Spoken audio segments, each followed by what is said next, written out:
Chapter 7. The Plantagenets. The Plantagenets ruled England from 1154 to 1485.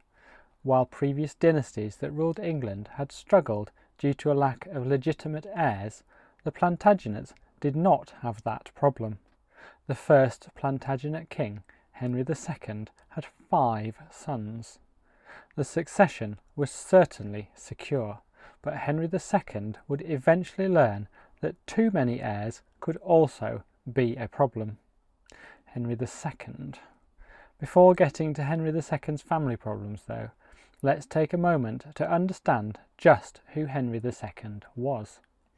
During the anarchy, the English king had not managed to successfully rule over all of England.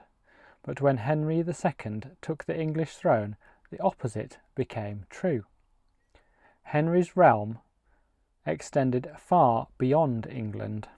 Henry's father was the Count of Anjou, which gave Henry control of the territories of Anjou and Maine upon his father's death.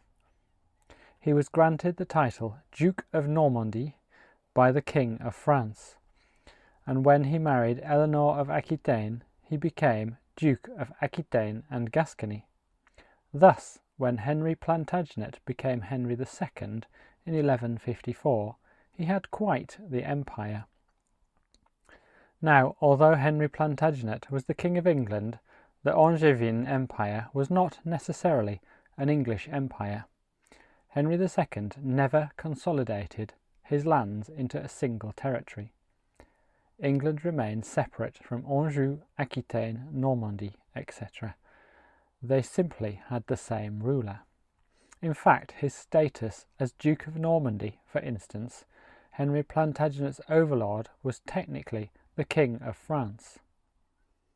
The impact of the English king having so much land in France would ultimately have quite a few consequences. But we will examine that more closely in the next chapter. Henry II had so much land in France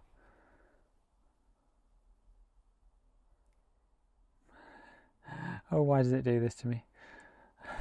That he was the greatest landholder in France, holding more land than the King of France. And he spent most of his time on the continent and not in England. Because of this, Henry II worked to create a more effective administration and bureaucratic system to run the country in his absence. For instance, his legal reforms established better central authority where judges were appointed by the king, and all justice came from the king's law. These legal reforms attempted to correct a situation that had arisen under the feudal system started by William the Conqueror.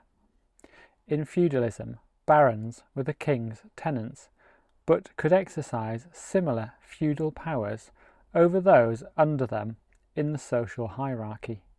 Just as the king could demand marriage fees and give out lands, barons could do these things with their land as well. They could hold court, appoint officials, and generally make working decisions for all the land they controlled. This created an administrative problem because the king was at the top of the feudal chain. He rarely made practical decisions that impacted people directly. It was the barons deciding if someone was guilty or innocent, whether someone could get married, collecting taxes, and doing other legal and governmental things that kept the country running. However, barons did these things however they saw fit, which made for quite a lot of different governmental procedures operating side by side.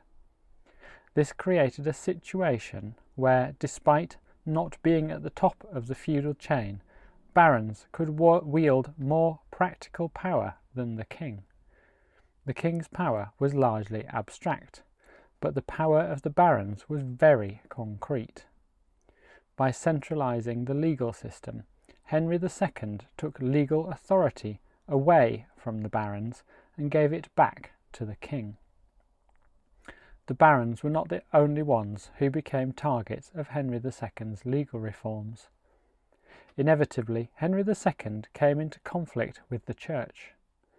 At this point, when clerics were accused of a secular crime like rape, murder, theft, they were tried and sentenced in church courts, a situation which almost always resulted in light sentencing, such as fasting or doing penance. Henry II saw this as a miscarriage of justice, and in 1164 created the Constitutions of Clarendon to rectify it. The constitutions simply stated that while clerics were to be tried in church courts, they were to be sentenced in the king's courts. The church did not like Henry II trying to step into their affairs one bit. It was an inevitable clash between church and state, and it led to one of the most infamous events in English history. One of the most violent protesters to Henry II's Constitution of Clarendon was the Archbishop of Canterbury, Thomas Becket. Becket had been a friend to the Henry II before appointed Archbishop, and it is perhaps for this reason that Henry II did not take his protest well. Becket was forced into exile in France in 1165, spending 5 years there before finally returning to England in 1170. Upon his return, Becket promptly got the Archbishop of York suspended by the Pope and excommunicated 2 other English bishops for their role in crowning Henry's son as heir, a ritual normally performed by the Archbishop of Canterbury. As you can imagine, Henry II was not amused, and what happened next is slightly unclear. The story goes that when Henry II received word of Becket's actions towards other English clergy, he burst out angrily, exclaiming, "Will no one rid me of this troublesome priest?" 4 knights who were present took his exclamation seriously and decided to rid the king of this pest. Riding to Canterbury, they accosted Becket, murdering him at the altar. We do not know if this was Henry II's intention or how involved in the murder he was. However, once the deed was done, it quickly became clear that murdering a priest in a church was not a good idea. Becket became a saint and martyr, and Canterbury turned into a pilgrimage site. Henry II even had to travel there to offer penance for his role in the murder, whether intentional or not. The story of Thomas Becket is illustrative of not only the conflict between church and state, but also the character of Henry II. He was an extremely competent administrator with a good head for government, but he did not always handle people effectively, and this would prove problematic, especially with his family. The sons of Henry II. Henry II had 4 adult sons: Henry, Geoffrey, Richard and John. Henry II attempted to keep his sons happy by dividing his realm among them. But this strategy only frustrated his sons because, despite their titles, Henry did not allow them any real authority. For instance, he made his oldest son, Henry the Younger, his co-regent, but this amounted to little more than a fancy title. The brothers also spent a lot of time fighting over who got what. In 1173, Henry and Richard rebelled against their father, trying to give John more land. Their mother, Eleanor, supported the rebellion and spent the rest of Henry II's life under house arrest for it. After squashing the rebellion they had started, Henry II forgave his sons, but they had not learned their lesson.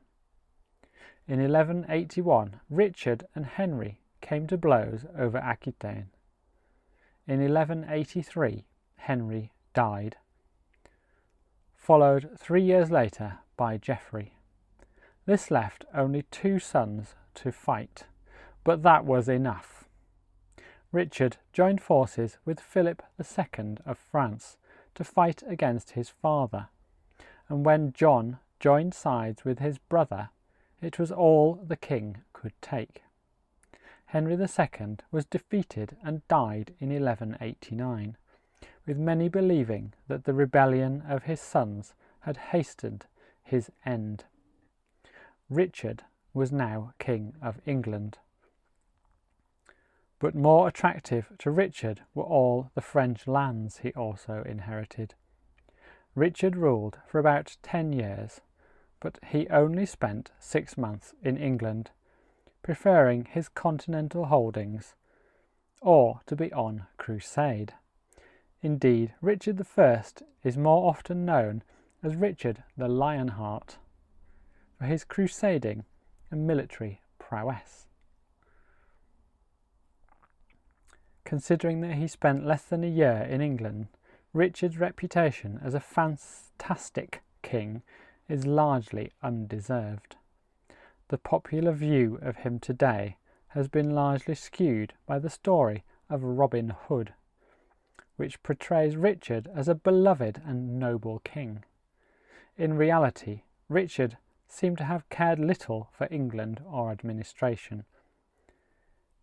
His capture during the Crusades by Muslims and subsequent ransom put a great financial burden on his people, and his military victories in the Crusades did not benefit England. As a king, Richard preferred warfare to law writing, and after a decade of leaving England to rule itself, he died during a siege in France in 1199. Richard the Lionheart did not have an heir, so his brother John became king after him. Like Richard, the story of Robin Hood, which portrays John as a despicable tyrant, has also influenced how King John is viewed today. However, in John's case, the reality is a lot more complicated. While his brother was known as the Lionheart, John ended up with a much less flattering nickname, John Lackland. The nickname came from the fact that John, as the youngest son of Henry II, could not expect to inherit any significant land. The name turned out to be ironic for 2 reasons. John went on to inherit his father's holdings, but then lost them. Thus, the nickname proved true, but in an unexpected way. John's inheritance of all his brother's land was a bit rocky, with Philip I, King of France, initially recognising his nephew, Arthur, as the inheritor of Anjou and Maine. However, John made concessions, and a year later had control over all of Richard's lands. The Angevin Empire was intact, but not for long. While we can sometimes be too harsh on King John, it's hard to argue what had happened next was not at least partially his fault. John had his marriage with his first wife dissolved to marry Isabella, the heiress of Angoulême, not far away from France, in 1200. Now, in some ways, this was a politically savvy marriage. It helped John to better secure his land in the south. But what was not politically savvy was failing to make things right with Hugh de Lusignan, the man Isabella had been betrothed to. Lusignan complained about John to Philip II, which was all the excuse the ambitious French king needed. When John refused to appear before Philip II, war broke out, and King John did not make a good showing. While he had some initial success at the start of the war, his suspicious nature and poor decisions drove away his allies and lost battles. By 1206 he had lost Normandy, Anjou and Maine. The loss cannot be placed entirely at John's feet. At this point it would have been very hard for England to beat France, even with a more competent leader.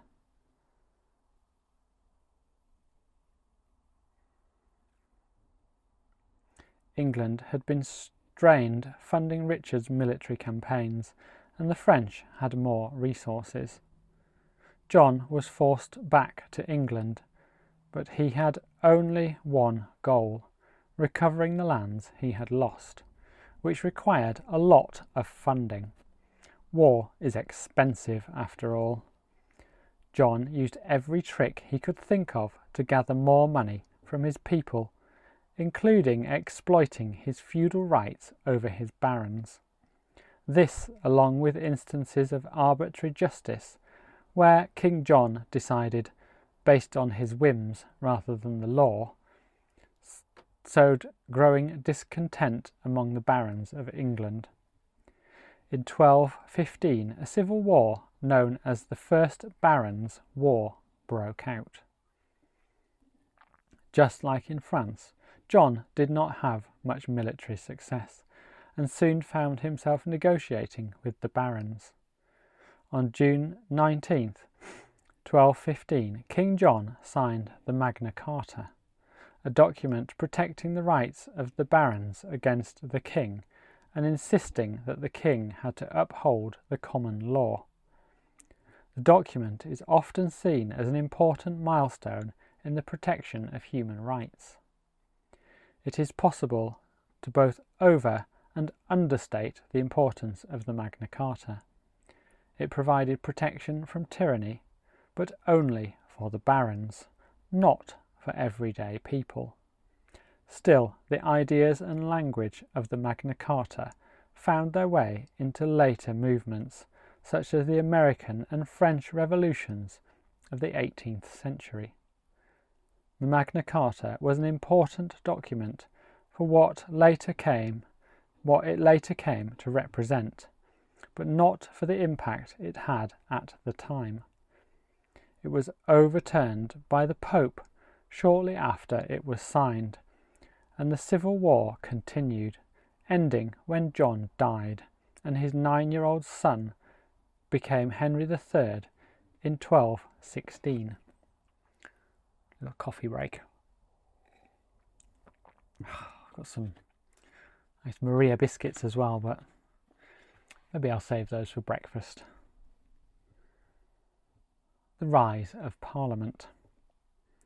Henry III ruled from 1216 to 1272. That's a long time.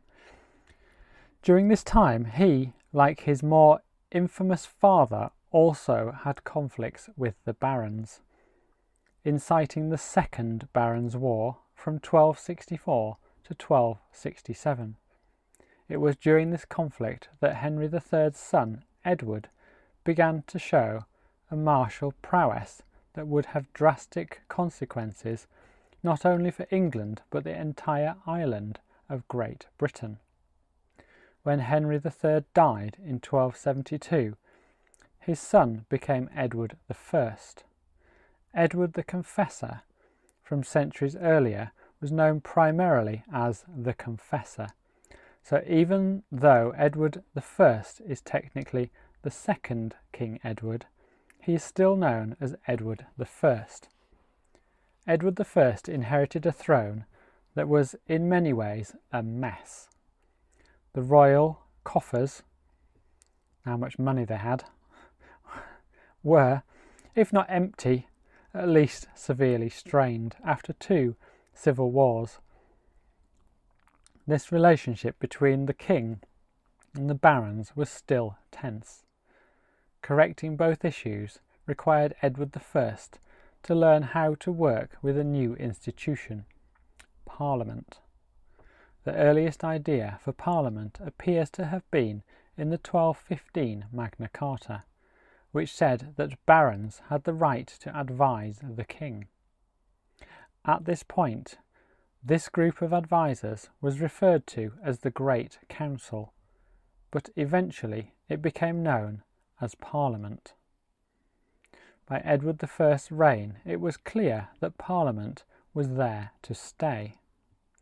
While it did not have all the powers it has today, Parliament had one important right: to approve taxation. This one power gave Parliament the ear of the king.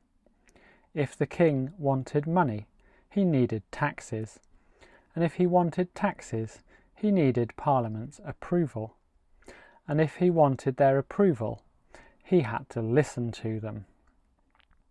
This does not mean that Parliament could bully the king. He still had ultimate power, but now there was a platform for grievances and opinions to be aired, and an incentive for the king to take them seriously.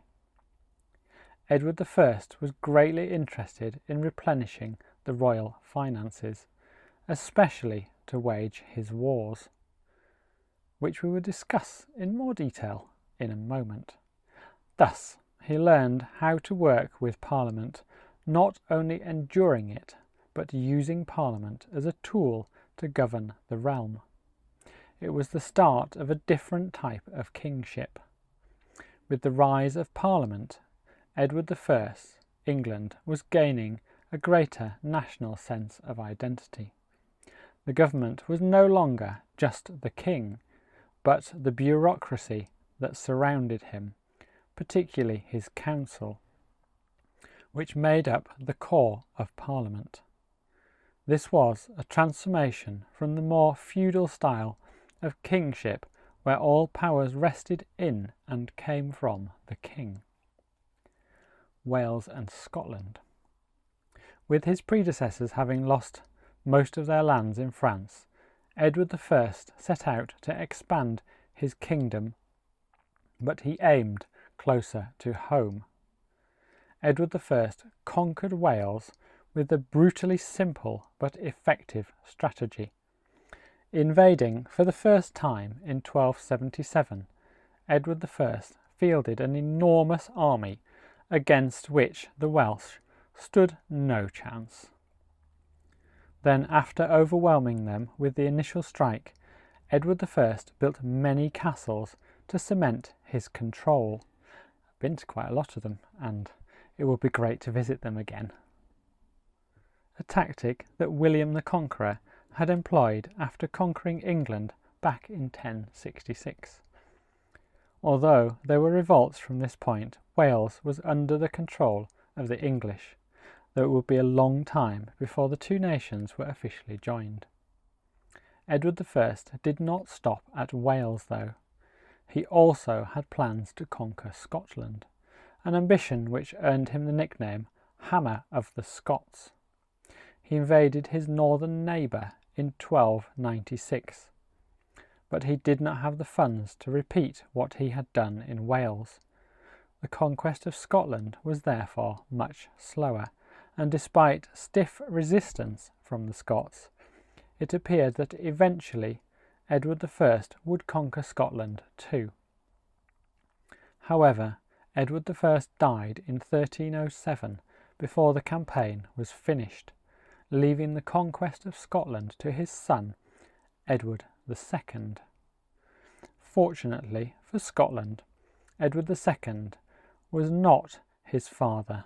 The Scots, led by Robert de Bruce, defeated the English and Edward II at the Battle of Bannockburn in 1314, securing Scottish independence for the next 400 years.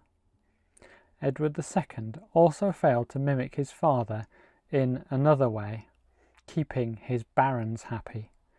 With a reputation for blatant favourism and incompetent government, Edward II was not well liked. He was ultimately deposed by a plot hatched by his wife and her lover, becoming the first English king to be forced off the throne while still alive. His son, Edward III, was put on the throne in his place in 1327 at the age of 14. These were the first 6 kings of the Plantagenet dynasty, and the England they ruled. The kingdom that Edward III took over in 1327 was much smaller than that ruled by Henry II, but it was a bit more English. By 1327, years of discontented barons had forced the English king to give more consideration to the people he ruled. However, English kings had still not lost all interest in France. Chapter 8 will be the 100 Years' War, so we'll get on to that next.